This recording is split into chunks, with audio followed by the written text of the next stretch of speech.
Here's where technology literacy comes in. I know which AI platform to go to help me do that. Here's where AI literacy comes in. I know what to communicate to the AI platform to get the most useful result. May not be the end result, but at minimum, it gives us a significant starting point. Hello there, and welcome to today's episode of the Easy EdTech Podcast. My name is Monica Burns, and I am so glad that you're here to join me today. If you want to make the most of education technology, aka EdTech, well, you are in the right place. My goal has always been to help make EdTech easier and give you ideas you can try yourself, share with a colleague, or bookmark for later in the school year. Every Tuesday here on the Easy EdTech Podcast, you'll hear stories from my time in the classroom, the work I do now with schools and districts, and my travels to different EdTech events. Get ready for solo episodes where I share some quick tips and stories, and interviews full of practical ideas and stories from new guests each month. If we mention something you'd like to check out, make sure to click the link. You'll find it in the episode description or the summary area where you're listening to this podcast, or you can find every episode and all of the resources we mention by going to classtechtips.com/podcast, or by going to classtechtips.com and just clicking on the Easy EdTech Podcast button at the top of the page. This episode is sponsored by the free stuff page on my website, classtechtips.com. This is where you'll find free weekly planner pages, graphic organizers, ebooks, and more. Just head to classtechtips.com and press the free stuff button at the top of the page to find lots of free downloads for you and your colleagues. That's classtechtips.com and press the free stuff button at the top of the page. This week's episode is titled 4 Things Every Educator Should Know About AI with Dee Lanier and Ken Shelton. I've known both Ken and Dee for a while now, and you might remember Dee from a bonus episode of the podcast that went live last spring. They have a new book that came out this year, and I'm so excited to have both of them join with me today. Ken and Dee and I talk about the state of AI in education, what we're seeing from our travels to schools, and conversations with educators. And they share 4 big things every educator should know about AI. I know you're going to gather some great ideas and information from our conversation today. This episode is a little bit longer than I typically do, but I know that this is a big, meaty topic, and I'm confident that it is worth your time to listen to all the wonderful things they share that will hopefully get you thinking about the role of AI this school year. Let's dive into the conversation. Welcome to the podcast. I'm so excited to have you both on to talk about things every educator should know about AI. And before we dive in, would love for you both to share a bit about your role in education. What does your day-to-day look like? I'll let Dee go first on that one. I'll refer to you. So my name is Dee Lanier, and I serve in a couple of different capacities. First and foremost, I am a Samsung education coach. And so I do lots of traveling, supporting teachers and school districts in the implementation of their technology. Obviously, if they have Samsung devices, that is a big part of that. Also, I am the lead experience designer with Linear Learning. And with that, I facilitate lots of workshops in helping schools and districts develop their goals, problem solve, utilizing design thinking, and a number of other things from public speaking and presentation standpoint. Basically, a jack of a whole lot of trades and a master of some, right? Oh, and I guess you handed the baton off to me. We'll for timing of this podcast, we'll use an Olympics reference. So we're running a relay. So I received the baton safely in the zone, and now I'm going to do my leg. My name is Ken Shelton. I am based in Los Angeles, and I do, similar to Dee, I do a lot of things in education, actually similar to you, Monica, as well. I think that's the beauty of all of us being connected, is that we cannot be isolated into one singular thing that we do. So for those that are listening that don't know me, I used to teach. I taught for a long time in the Los Angeles Unified School District, and I am now essentially independent. So I like to carry the monikers of a consultant, an advisor, a designer, a keynote speaker, and a good troublemaker. And I've had the chance to talk with both of you about all things ed tech. I mean, Dee, you've been with me on the podcast in the past. Ken and I have talked about the AI of it all together at different events in this past year. And today, I'm excited to have you both on because you have a new book. We'll talk about that too.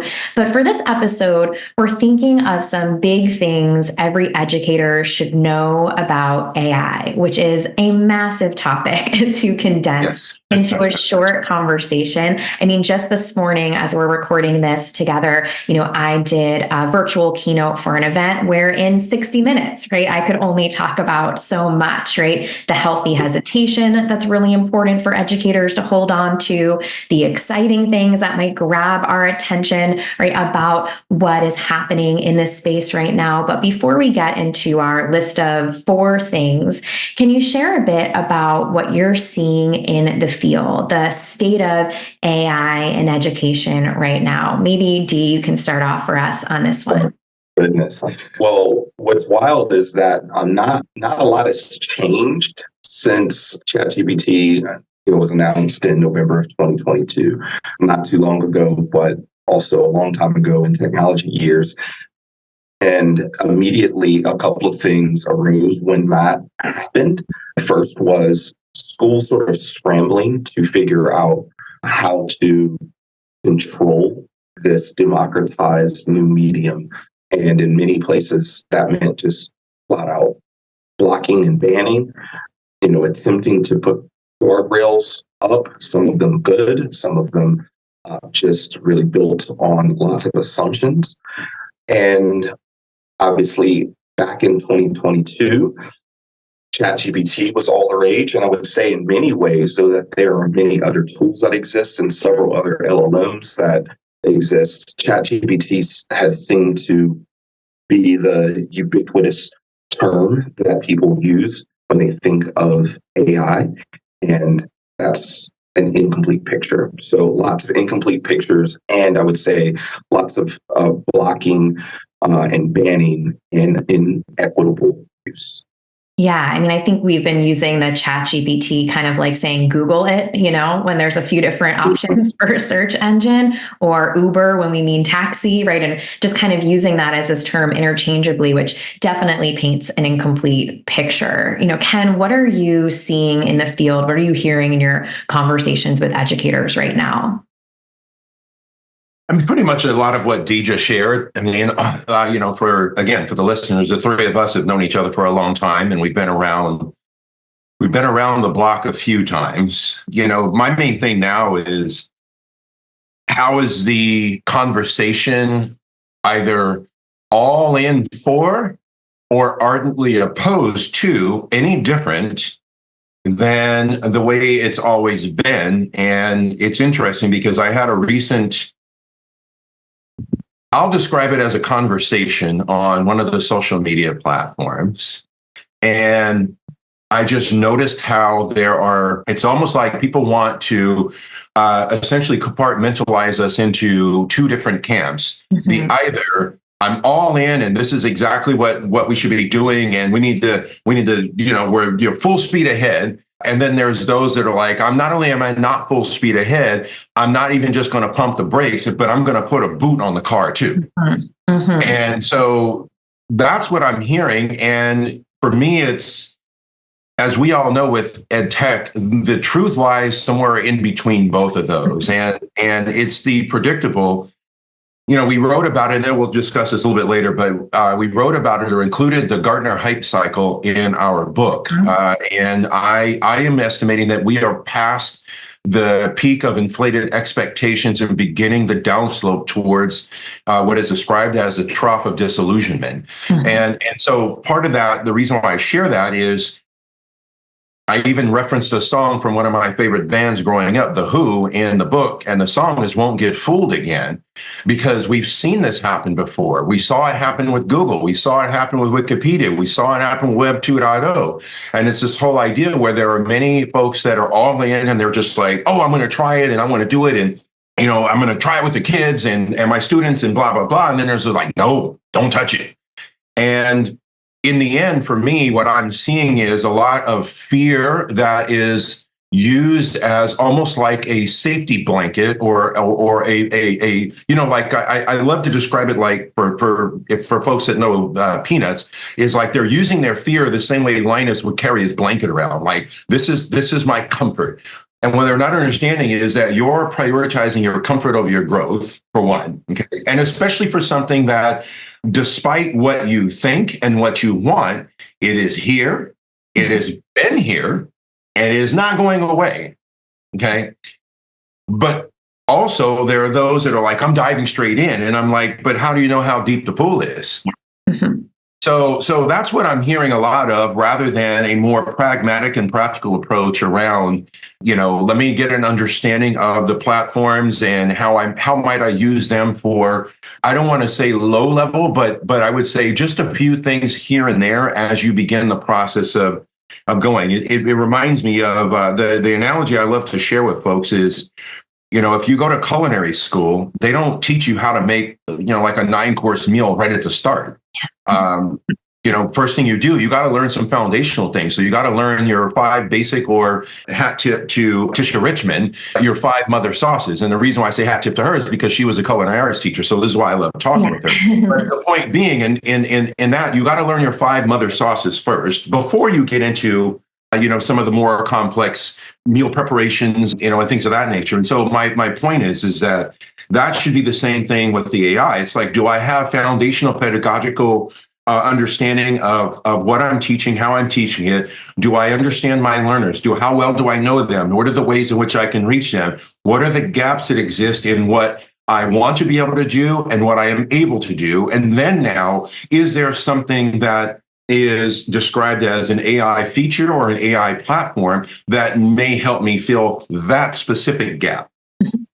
And, so much of what you both said mirrors, or echoes what I've been hearing in conversations with educators this past school year, this summer, start of the school year too, and I feel like one thing I try and say without the always mentioning, like, you also say this to a toddler, but this is what I do to remind myself, is like, you got to feel your feelings with this. Like, you can be really excited and optimistic, but you can also be really hesitant and feel a little put off, right, by some of the things that you've seen.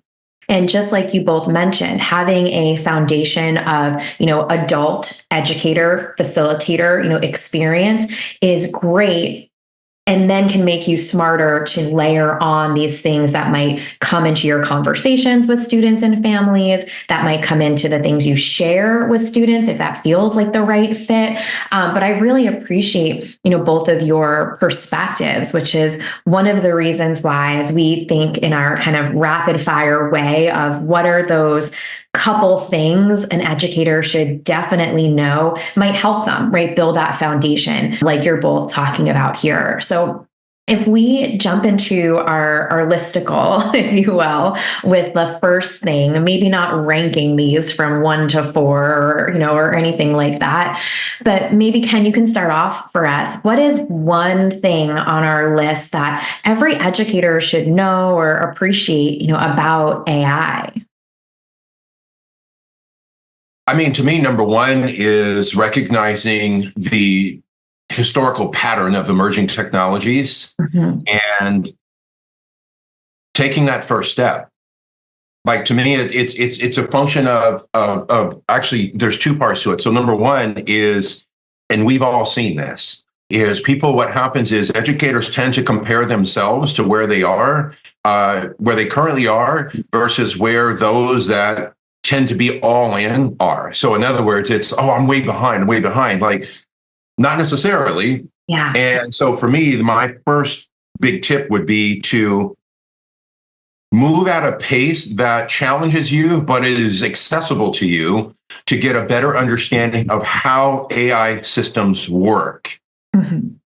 I love that. I think, so much when we talk about goal setting or like where we want to be, sometimes we can be super duper aspirational when we really just need that first step of being attainable, right? Like, Correct. can we just get there? And then we can talk about keep pushing it. So awesome way to start us off there, Ken. Dee, passing it over to you, keeping that Olympic reference of the relay going here. We're still running the relay. Oh my gosh, I feel when I knew, of course, Ken, that you're, on the West Coast in LA, and I feel like we're all going to be LA focused for another 4 years, just watching everything closely, right? So with that relay in mind, Dee, what is number 2 on our list of things everyone, every educator should know about AI? Interesting. Well, I have to always mention that I'm actually from Los Angeles as well. Though I live in Charlotte, North Carolina. I ran for LA Jets. I've been to multiple Junior Olympics and Nationals in relay races. So I will take this baton and run with it, Ken. I would say that what we have with the emergence of AI is really opportunity. There have been many attempts over the last several years to really deeply integrate the so-called soft skills, right, in education, and recognizing their value as being most important, right? Even what you were saying earlier, Monica, from an adult learner standpoint, the educator needing to take inventory of their own feelings and their emotions as it relates to AI, and then moving the next step. I mean, these are skills that we're also trying to impart on students. And so there's actual opportunity that if you just ban or block, you are completely neglecting the opportunity to speak to bigger and deeper issues. And those are things that we highlight in our books, such as teaching ethics being a responsibility in comparison to if I just block something and then forbid you, and also play whack-a-mole with all of the tools that exist out there. So good luck with blocking and banning, by the way. But also I'm going to set up a system that really is a honey trap, because we know that students are going to go home and continue to use whatever tools are available to them. And if they're not understanding how to utilize those tools ethically, then they're not just failing potentially your class. They are failing in life skills in life, right? So the opportunity to utilize an emergent technology and then say, what we're going to do is have a discourse on ethics. We are going to come to an agreement on the social contract that we institute community-wide within our classroom based on some foundational understanding of ethics. And so I always highlight, shout out to McGraw-Hill and Introduction to Business, and the first textbook I taught from, and asking 3 questions. Am I breaking the law? Am I considering, what if someone did this to me, whatever this is? And then the most important one is, am I sacrificing the long term for a short term gain? So these are opportunities when you consider, should we or should we not utilize AI? It's not an either or paradigm. It's really, to what extent should we use AI? And then as we use AI, how do we agree upon what is proper use versus what would be ethically improper within our context? So biggest thing I would say as a takeaway is the opportunity to teach some of these things that we've said we really want to be able to teach. Now, here's your opportunity, teachers.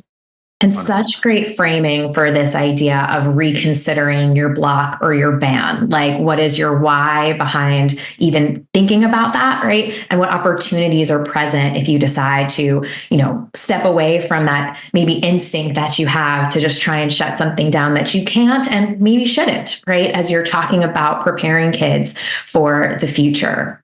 So back over to you, Ken, for number 3. What is something every educator should know about AI this school year? So I'm going to, again, using our track reference here. So let's go back real quick I want to connect to what Dee just shared. Those are conversations that should be occurring. And I would say those are conversations that should be occurring both inside the context of AI, but also in general as well. Yeah. I mean, and again, because the three of us have been around for a while, think about how things might be different in a more, I don't want to necessarily use the word better, but certainly a more favorable way had those conversations occurred with learners around social media, around Wikipedia, around all the things that exist now that back when they first came to quote unquote the marketplace, it was, well, I don't know about it, so I'm going to block it. Or what also tends to happen is if I don't talk about it, then it'll go away.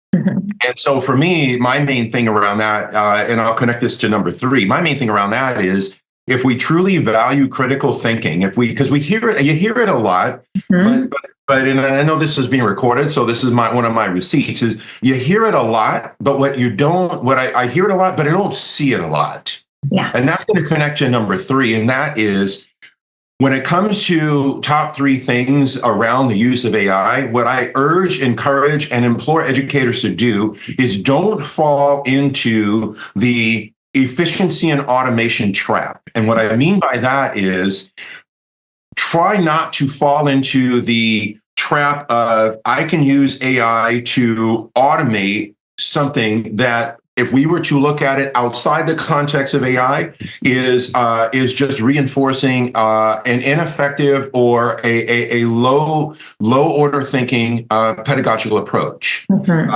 there's plenty, and I understand why. And here's the thing: I understand why many of the AI companies are adding these features to their platforms, because it's the quick, it's the easy. To quote one of our dear friends, it's the candy for dinner.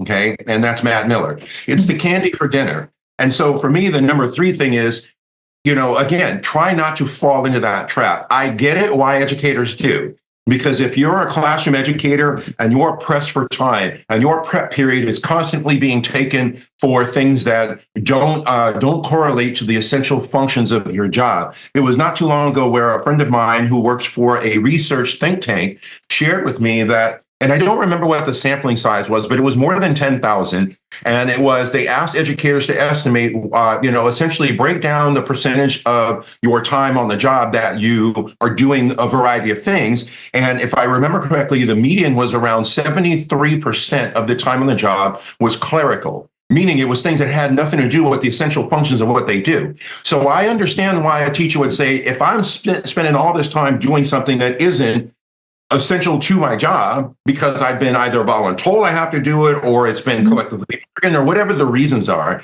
I understand why it's easy to say, oh, AI can automatically do blank for me. And my encouragement for number 3 is try not to fall into that trap. Try to look at it more so as, I know that, for example, feedback is one of the most critical and important components to the learning cycle. So if that's the case, what are the ways in which I can assess, vet, evaluate, and then determine either an AI platform or a feature of an AI platform that will help me do that in a way that I maintain the equity lens and the personalization lens? Yeah. And, one of the things that, and I think you and I have talked about this too, Ken, around this topic is we talk about quality versus quantity a lot, but is it quality versus efficiency or quality versus expediency? I'm still playing with what my verse is there. But like you mentioned, there's things that might be tempting to pass off, or there are things that, we might see in a tool, right? There's a handful of popular ones out there right now that kind of set you up for this as well. Right, that may just not be the level of quality, right, that we want to create something and then share it with whoever that might be, students, families, or colleagues. So a really important reminder for someone who's trying this out for the first time or is reevaluating what this is going to look like for them, over the course of the school year. So Dee, for our number 4 on our list, before we talk a bit about your new book, what would you kind of finish up for us here on things educators should know about AI? You're number 4. That means you're the anchor leg. So bring us home. Here we go. So actually, and since the relay has 4 runners, and we're trying to work on something just to speak on what is the this versus that. Something I've said regularly is that AI. There are a plethora of people who are speaking about AI from 2 different standpoints, and that is how to use AI for efficiency purposes, what Ken spoke to, and then how to use it more effectively, doing prompt engineering well. And those things are great. No shade at all. Those things are great, but the conversation must continue. And so the things that Ken and I have always been most interested in, and so AI just becomes something to bring as a part of this larger conversation. And those include, let's talk about ethics, which I mentioned, and then let's talk about equity, right? And so AI has the opportunity for us to, it has an opportunity, right, if we choose to use it in this way, for bringing about more equitable outcomes for students, as well as to help and improve and support teachers, potentially even, I think, about being more culturally responsive in what they ask of their students, right? So oftentimes terminology is put out there and educators nod their head because principally they agree, but practically they still don't understand or know how to implement that very thing. And so take, for instance, this is something I did with a group of teachers just last night, and said, let's look at a standard writing prompt. And the standard writing prompt is something that says, like, write a story about a character who discovers a mysterious abandoned house in the woods. Now, that sounds fun, that sounds exciting, but I know that if you're a teacher that teaches in the so-called inner city of any metropolitan, and you state that to your students, the first response you're going to get from those kids is "nah." Like, no. Number one, I'm not imagining myself in an abandoned house in the woods, but also the relatability and connected, the ability to connect to something that is prompted in that way may be missing, and the teacher just literally may not know. And so the opportunity to not just churn out a worksheet or to churn out a fill in a blank or whatever other type of easy to complete sort of resource that we do in the past, the opportunity can be to, like, use an AI platform to say, hey, this is my role, this is my setting, these are my students.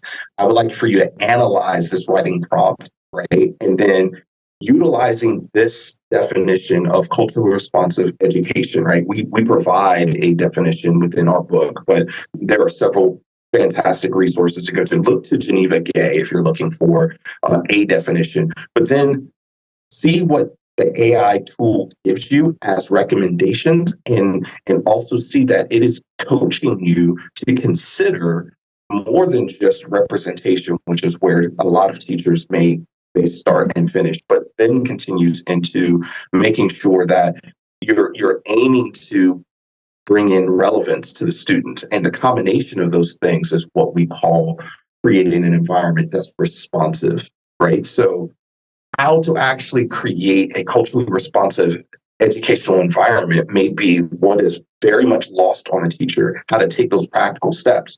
Now, taking your content, your curriculum, and putting it through an AI tool and then saying, give me some help, some support, and then you're not done. You then take those things to your students and ask for feedback, and then also continue to learn and grow with them, right? That's how you can grow as a culturally responsive educator, and AI can be a help and support to that end.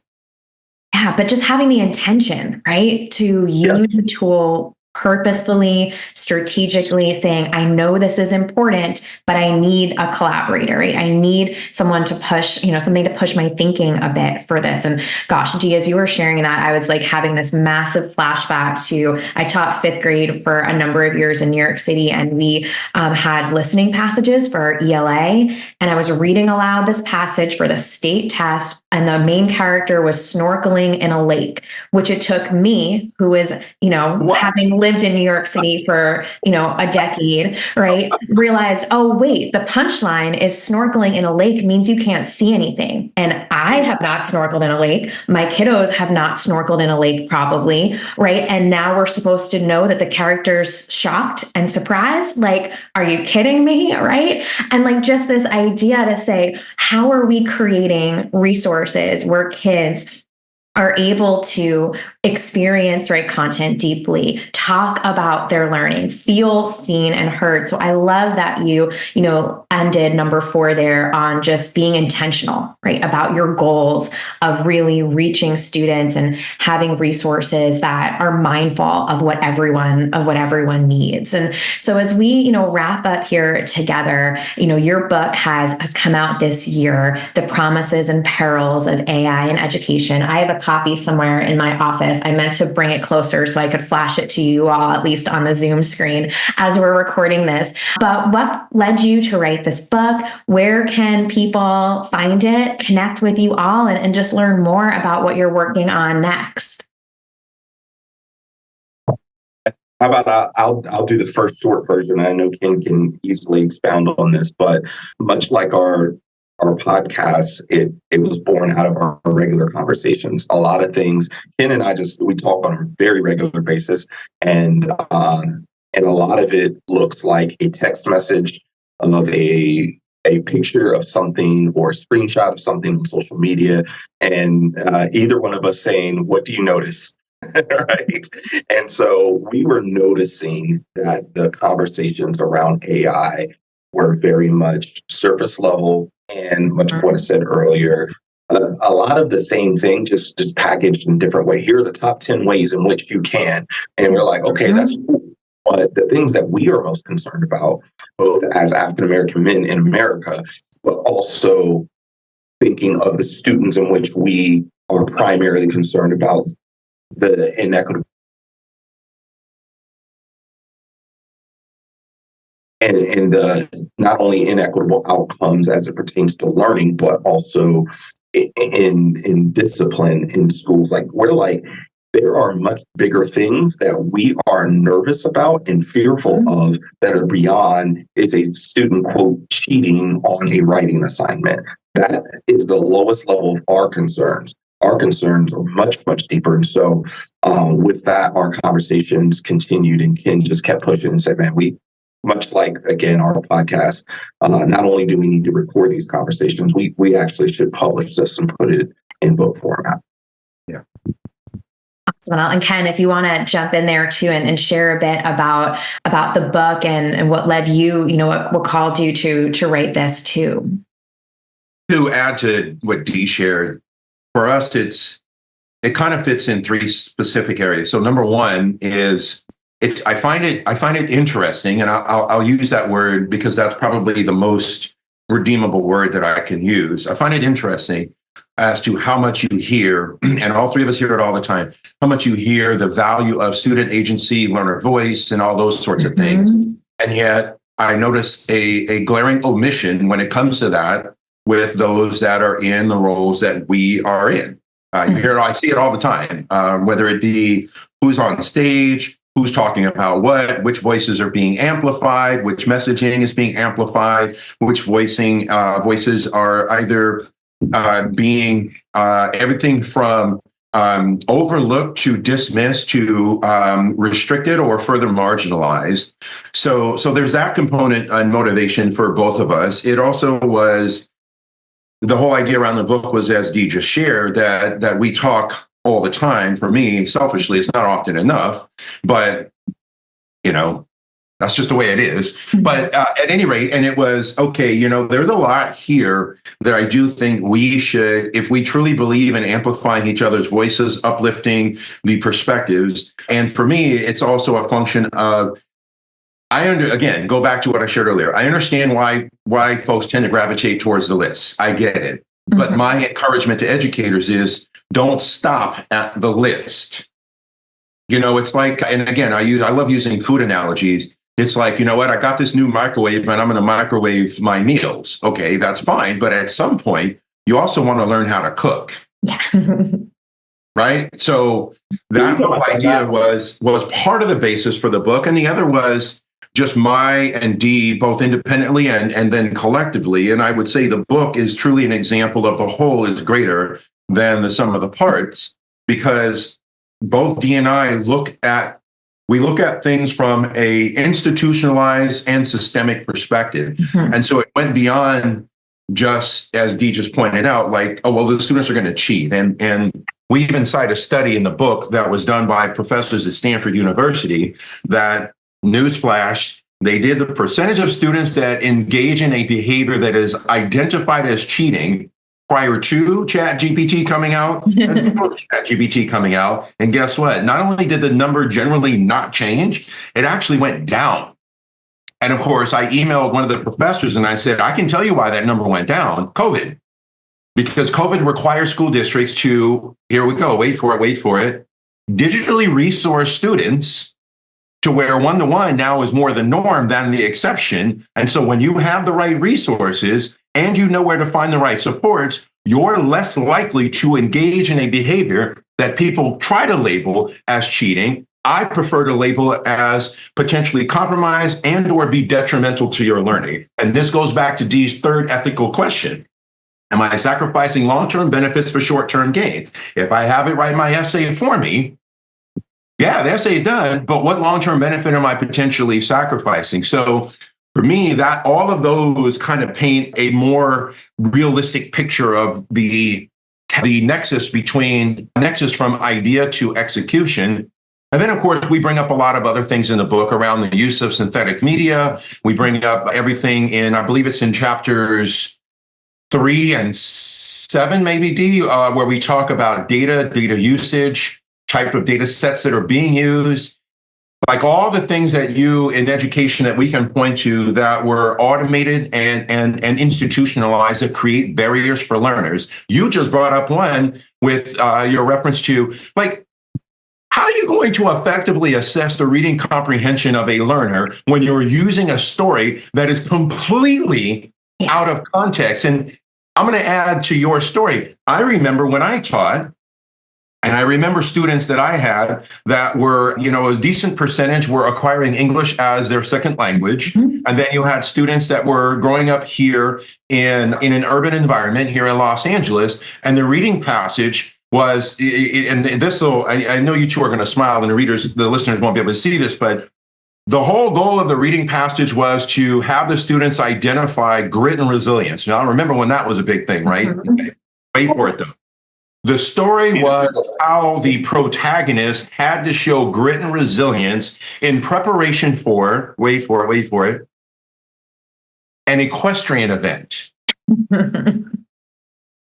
Wow. And that was the word that was used, equestrian. And I'm like, okay, I know what that means, but I'm also an adult. At that point, I remember at that point, you had already had the Olympics here in Los Angeles in 1980. Right. And I don't remember how I got exposed to equestrian as a word, but all I know is I knew it. Right. But to assume that a 13-year-old growing up in an urban environment or a 13-year-old who's now still acquiring English as their second language, like that word is a barrier. That is not only culturally destructive, it's what is the agenda there? What is the goal there? Why are you putting that? And I love your reference, like, snorkeling in a lake. Like, to me, first of all, you assume that the students even know what snorkeling is. Right. Yeah. And then to your point, it's like, how many lakes have they been to? And for me, as you were stating, I'm like, let me see, can you see in a lake? Well, it depends on the lake. Right. I'm in the water, for example, you're in California. If you go up to Lake Tahoe, you can see in the water,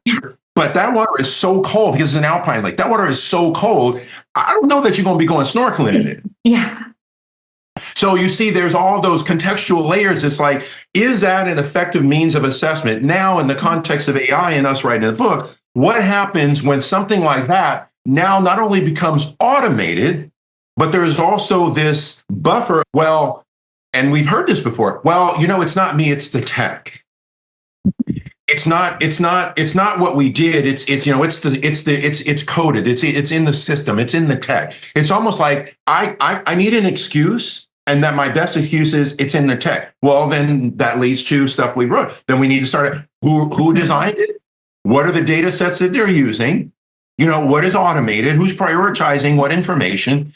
Like to me, again, an ethical and responsible use of AI would be, like in your context, it would say, okay, what is the purpose of this passage? Are students to learn about, I don't know, are they to learn about things like visibility? Or there was one of you had mentioned when Dee mentioned or you mentioned in an abandoned house. To me, it would be like, I would have the students do something around things like, what is the importance of community and what does abandonment look like?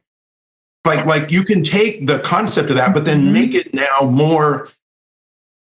more appropriately generalized so that it can become more accessible. And then, of course, here's my thing. Make it more accessible to where the classroom educator, who ideally knows their students, can say, here are the central themes of this writing passage that we need to focus on. Here's how I want you to take the central themes, and here's how we're going to map it to our understanding and our context. The goal of the learning is still there.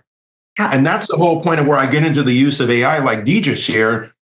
And for time's sake, I won't share the whole story, but I literally just did this recently in a workshop where I said I was working with high school science teachers. And I said, here's what we're going to do. We're going to use AI to generate a month's worth of hooks that connect what students know and what they like, their hobbies, their interests, their goals, their dreams, to the concepts that are going to be covered in biology and physics.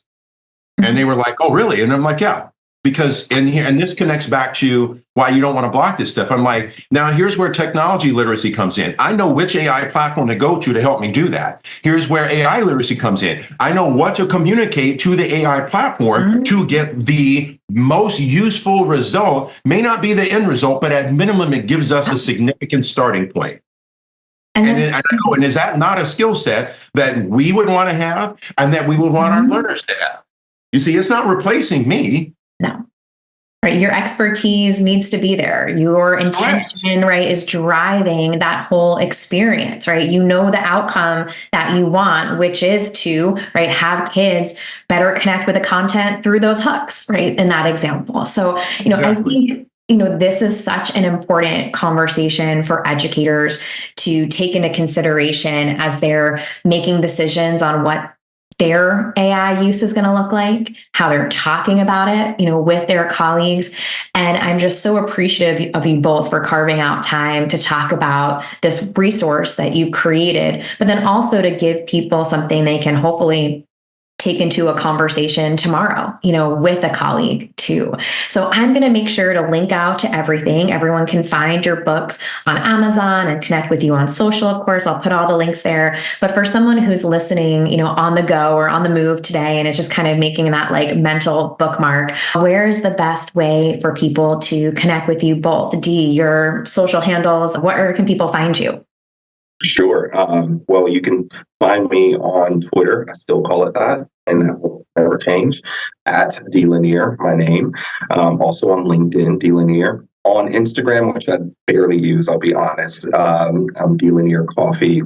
But you can also just find me at lanierlearning.com. Perfect. And Ken, yeah? Yeah, same thing. I mean, I'm on all the socials. I'm going to start recording TikTok videos soon. I keep saying that, but I will. But ultimately, the easiest way to connect with me is my website is kennethshelton.net. And if you can't remember that, if you just Google Ken Shelton Educator, I'm the first, I don't know, probably half a dozen links for sure.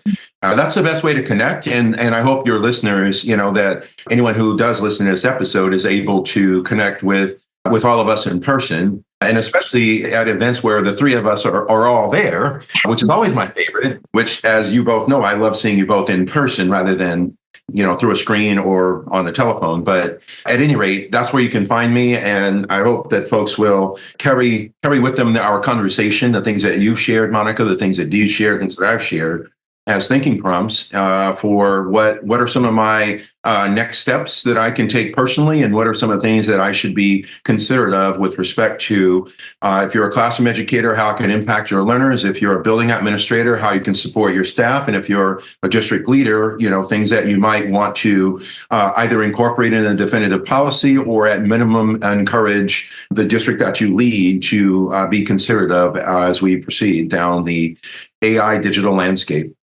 Well, such great resources, such great information. Thank you both for your time today. It was lots of fun chatting with Ken and Dee today for this episode. And as you heard, we've known each other for a long time, and just this conversation on shifts in ed tech, what AI means for us right now and potentially in the future, is a big one. But I want to finish up this episode like we always do with a few key points to help make this ed tech easy. Learn about AI at a pace that challenges you, but is still accessible. View AI as an opportunity to teach ethics and equity. Use AI to enhance components of the learning process instead of only automating tasks. Use AI intentionally, like supporting culturally responsive education. Remember, you can find the show notes and the full list of resources from today's conversation, including all of the ways to connect with Ken and Dee, by heading to classtechtips.com/podcast and finding today's episode. This episode is sponsored by the free stuff page on my website, classtechtips.com. This is where you'll find free weekly planner pages, graphic organizers, ebooks, and more. Just head to classtechtips.com and press the free stuff button at the top of the page to find lots of free downloads for you and your colleagues. That's classtechtips.com and press the free stuff button at the top of the page. Thank you for listening to this new episode of the Easy EdTech podcast. I love creating new episodes for you each week, but I could use a bit of help spreading the word about the podcast. Can you leave a rating or review on your favorite podcast app? Spotify will let you tap on the stars, and Apple Podcasts will let you tap on the stars and leave a 1 or 2 sentence review. Thank you so much for taking this extra step. It helps other educators find episodes like this one when they're searching for EdTech tips.